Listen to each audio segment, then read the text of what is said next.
Selamat datang, Mystikus Channel.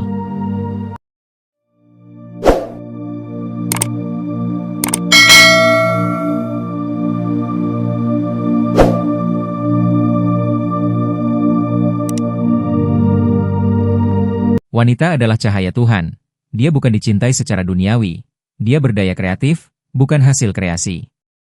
Rumi berkata, siang dan malam engkau senantiasa berperang, berupaya mengubah akhlak dari lawan jenismu, untuk membersihkan ketidaksucian mereka dan untuk memperbaiki kesalahan-kesalahan mereka.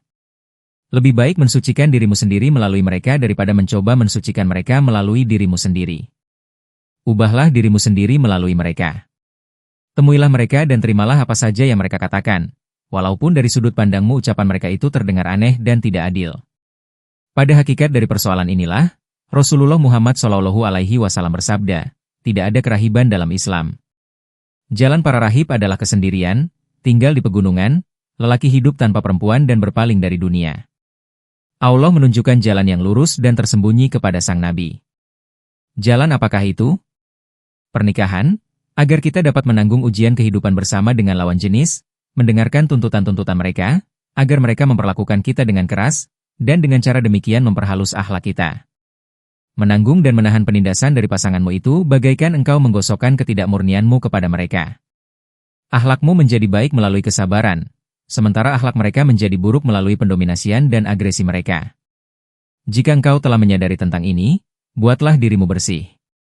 Ketahuilah bahwa mereka itu bagaikan pakaian. Di dalamnya engkau dapat membersihkan ketidakmurnianmu dan engkau sendiri menjadi bersih. Singkirkan dari dirimu kebanggaan, iri dan dengki, sampai engkau alami kesenangan dalam perjuangan dan penderitaanmu. Melalui tuntutan-tuntutan mereka, temukanlah kegembiraan ruhaniah. Setelah itu, engkau akan tahan terhadap penderitaan semacam itu, dan engkau tidak akan berlalu dari penindasan, karena engkau melihat keuntungan yang mereka berikan. Diriwayatkan bahwa suatu malam Nabi Muhammad SAW dan para sahabatnya kembali dari suatu ekspedisi. Beliau menyuruh mereka memukul genderang, seraya berkata, kita akan berkemah di gerbang kota, dan memasukinya esok hari. Mereka bertanya, wahai Rasul Allah, mengapa kita tidak langsung saja kembali ke rumah masing-masing? Beliau SAW menjawab, bisa jadi engkau akan menemui istrimu di ranjang bersama lelaki lain. Engkau akan terluka, dan kegaduhan akan timbul. Salah seorang sahabat tidak mendengar ini, dia masuk ke kota, dan mendapati istrinya bersama dengan orang lain. Jalan dari sang Nabi adalah seperti ini. Menanggung kesedihan itu perlu untuk membantu kita membuang egoisme, kecemburuan dan kebanggaan. Menahan sakit dari keinginan-keinginan berlebihan dari pasangan kita, sakitnya beban ketidakadilan, dan ratusan ribu macam sakit lainnya yang tidak terbatas, agar jalan ruhaniah dapat menjadi jelas. Jalan dari Nabi Isa alaihissalam adalah bergulat dengan kesepian dan tidak meladeni syahwat. Jalan Muhammad SAW adalah dengan menanggung penindasan dan kesakitan yang ditimbulkan oleh lelaki dan perempuan satu sama lain. Jika engkau tidak dapat menempuh jalan Muhammad, setidaknya tempuhlah jalan Isa, sehingga dengan demikian engkau tidak sepenuhnya berada di luar jalan ruhaniah.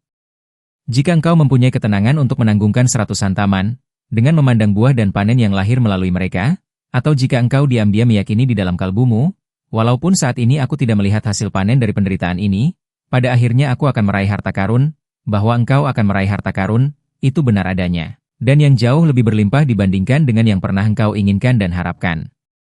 Jika sekarang ini, kata-kata di atas tidak berpengaruh kepadamu, nanti, jika engkau tumbuh lebih dewasa, mereka akan meninggalkan kesan yang mendalam. Inilah bedanya antara bercakap-cakap dengan pasangan, dan dengan seorang sahabat. Ketika engkau berkata-kata kepada pasanganmu, mereka tetap saja seperti semula dan tidak akan mengubah cara-cara mereka karena apa yang engkau katakan. Kata-katamu tidak akan sedikit pun mempengaruhi mereka, bahkan membuat mereka semakin kukuh. Contohnya, ambillah dan genggamlah sepotong roti, dan jangan berikan kepada orang lain, sambil mengatakan, aku tidak akan memberikannya kepada siapapun.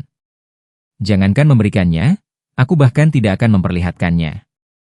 Bahkan jika roti itu kemudian telah dibuang dan anjing-anjing tidak akan mau memakannya, karena, katakanlah, roti di tempatmu demikian berlimpah dan murah akan tetapi ketika engkau mulai menolak memberikannya, maka semua orang semakin bersikeras, sambil memohon dan mengeluh, kami ingin melihat roti itu yang engkau tahan dan simpan.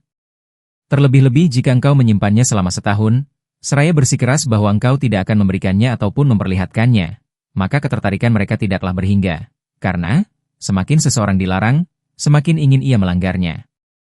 Semakin sering engkau mengatakan kepada pasanganmu, jagalah dirimu agar tetap tersembunyi, semakin besar keinginan mereka mempertontonkan diri.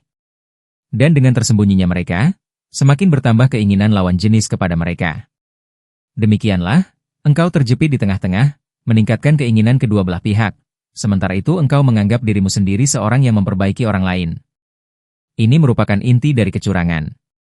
Jika dalam diri mereka terdapat kualitas natural untuk tidak berbuat jahat, baik ia engkau larang ataupun tidak, mereka akan terus sesuai dengan kepribadian dan landasan yang murni. Jadi, tenang saja dan jangan menjadi khawatir. Jika mereka adalah sebaliknya, tetap saja mereka akan memperturutkan caranya sendiri. Mencoba menghentikan mereka pada hakikatnya tidak berakibat apa-apa, kecuali meningkatkan rasa penasaran mereka. Syair Maulana Jalaluddin Rumi tentang perempuan. Mencintai perempuan. Dilihat secara lahir kaulah yang mengatur istrimu. Secara batin dia yang kau hasratkan yang mengaturmu. Inilah kelebihan manusia, cinta hewan tidak besar. Dan itu merupakan bukti bahwa martabatnya rendah. Nabi pernah bersabda, wanita mengungguli orang arif. Sedangkan lelaki sesat dapat mengalahkan perempuan. Sebab dalam diri lelaki yang sesat melekat kekejian seekor binatang buas. Cinta dan kelembutan adalah sifat sejati manusia. Nafsu angkara adalah sifat binatang. Perempuan adalah seberkas sinar ilahi, ia bukanlah kekasih para lelaki yang berwatak hewani. Perempuan penuh daya cipta. Hanya saja kau menghina karena memandang sebaliknya. Mencintai pasangan. Sebenarnya, tidak ada pencinta yang mencari penyatuan, tanpa yang dicintainya mencarinya. Sementara cinta dari sang pencinta membuatnya sekurus tali busur. Maka cinta dari yang dicintai membuatnya indah dan segar. Ketika kilat cinta bagi yang tercinta menyambar ke hati yang ini, ketahuilah, ada cinta dalam hati yang itu. Ketika cinta kepada Tuhan telah nyaring berbunyi di hatimu, tak pelak lagi, Tuhan telah mencintaimu. Tiada suara tepukan bisa terdengar. Hanya dari sebelah tangan. Ketika orang yang haus mengeluh, wahai air yang lezat, air pun mengeluh, seraya bertanya, di manakah sang peminum air? Kehausan di dalam jiwa-jiwa kita adalah ketertarikan yang ditaruh di situ oleh sang air. Kita adalah miliknya, dan dia adalah milik kita. Hikmah Tuhan dalam ketetapan dan hukum membuat kita satu sama lain adalah pencinta. Karena pengaturan awal itu, semua unsur dalam semesta berpasangan dan saling mencintai satu sama lain. Setiap unsur dalam semesta menginginkan pasangannya, bagaikan nyala ember dan bilah jerami. Langit berkata kepada bumi, selamat datang. Aku adalah magnet bagimu, dan engkau besi bagiku. Dalam pandangan mereka yang berilmu, langit adalah lelaki dan bumi adalah perempuan. Apapun yang ditanamkan langit, ditumbuh kembangkan bumi. Ketika bumi kekurangan panas, maka langit mengirimkannya. Ketika lenyap kesegaran dan embun, langit menganugerahkannya. Isyarat di langit jiwa yang bagaikan rasi bintang mengirimkan penguatan ke debu bumi. Isyarat yang bagaikan bentuk-bentuk air mengandung kesegaran. Isyarat yang bagaikan bentuk-bentuk udara melayangkan awan agar uap beracun segera tertiup menjauh. Isyarat berapi-api adalah sumber panas matahari yang bagaikan penggorengan memerah panas semua bagiannya. Dipanggang api, langit berputar dengan gelisah dalam semesta waktu, bagaikan suami menjelajah mencari nafkah bagi kepentingan sang istri. Dan bumi ini bagaikan istri yang mengurus rumah tangga. Dia melahirkan dan menyusui.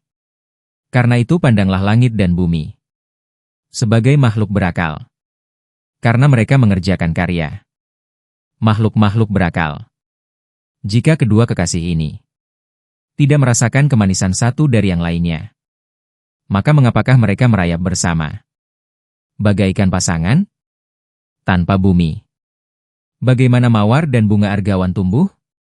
Apa jadinya, kemudian? Dengan air dan kehangatan dari langit? Gairah yang ditanamkan dalam diri perempuan kepada lelaki adalah demi tujuan, agar mereka dapat menyempurnakan karya satu sama lain.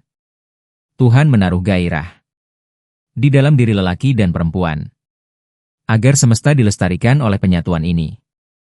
Dia juga menanamkan gairah setiap bagian kepada bagian lainnya dari penyatuan keduanya. Karya kelahiran dihasilkan. Seperti itu pula malam dan siang saling berpelukan. Mereka tampak berbeda, tetapi sebenarnya dalam kesepakatan. Siang dan malam tampil berbeda. Mereka tampak saling berlainan dan bermusuhan. Akan tetapi keduanya dalam rangka kebenaran yang satu. Satu sama lain saling menghendaki. Bagai terikatnya kerabat. Demi penyempurnaan tindakan dan amal mereka. Keduanya demi satu tujuan. Tanpa malamnya perempuan, lelaki tidak akan menerima penghasilan. Sehingga tiada yang dapat dibelanjakan oleh siang. Bumi berkata kepada elemen kebumian jasmani. Kembalilah. Tinggalkanlah jiwa. Datanglah kepadaku bagaikan debu. Engkau adalah golonganku. Engkau lebih cocok berada bersamaku. Lebih baik engkau keluar dari tubuh itu. Dan dari air itu. Ia menjawab. Ya, tetapi aku terpenjara di sini. Sungguh pun, seperti engkau. Aku pun lelah oleh perpisahan ini. Air mencari-cari elemen air dari jasmani. Seraya berkata, wahai air, kembalilah kepada kami dari pengasinganmu. Api memanggil panas dari jasmani. Engkau adalah api, kembalilah ke asalmu. Terdapat 270 penyakit dalam tubuh. Yang disebabkan oleh elemen-elemen. Yang tarik-menarik tanpa tali. Penyakit datang untuk menghancurkan tubuh. Agar elemen-elemen dapat pergi. Berpisah satu dari yang lain. Elemen-elemen ini bagaikan 4 ekor burung. Yang kaki-kakinya diikat jadi satu. Kematian dan penyakit melepaskan kaki mereka. Ketika kematian saling melepaskan kaki mereka dari ikatan dengan yang lain, maka segeralah setiap burung elemen terbang pergi. Tarikan sumber dan turunannya ini terus-menerus menanamkan kesakitan pada tubuh kita, agar koalisi pada tubuh ini dapat pecah robek. Sehingga setiap elemen, bagaikan burung, dapat terbang ke rumahnya. Akan tetapi, kasih sayang Tuhan mencegah mereka dari ketergesaan ini, dan menyatukan mereka dalam kesehatan, sampai dengan masa yang telah ditetapkan. Kasih sayang itu berkata, wahai bagian-bagian, masa itu tidaklah engkau ketahui dengan pasti. Karenanya, tiada gunanya bagimu berusaha terbang sebelum masanya tiba. Seperti halnya setiap bagian dari tubuh mencari penyatuan dengan sumbernya. Maka bagaimanakah keadaan jiwa yang bagaikan seorang asing terpisah dari rumahnya? Jiwa berkata, wahai bagian kebumianku yang rendah, pengasinganku lebih pahit daripada engkau. Aku itu warga langit. Gairah dari tubuh bagi tetumbuhan hijau dan aliran air. Karena dari situlah dia bersumber. Gairah dari jiwa bagi kehidupan dan yang maha hidup. Karena sumbernya adalah jiwa tak terhingga. Gairah jiwa itu kepada hikmah dan ilmu. Gairah tubuh adalah kepada kebun, rerumputan, dan tanaman merambat. Gairah jiwa adalah bagi kenaikan dan ketinggian. Gairah tubuh adalah bagi keuntungan dan sarana untuk mendapatkan keperluannya. Ketinggian juga memiliki gairah dan cinta kepada jiwa. Dari sini pahamilah bahwa dia mencintai mereka.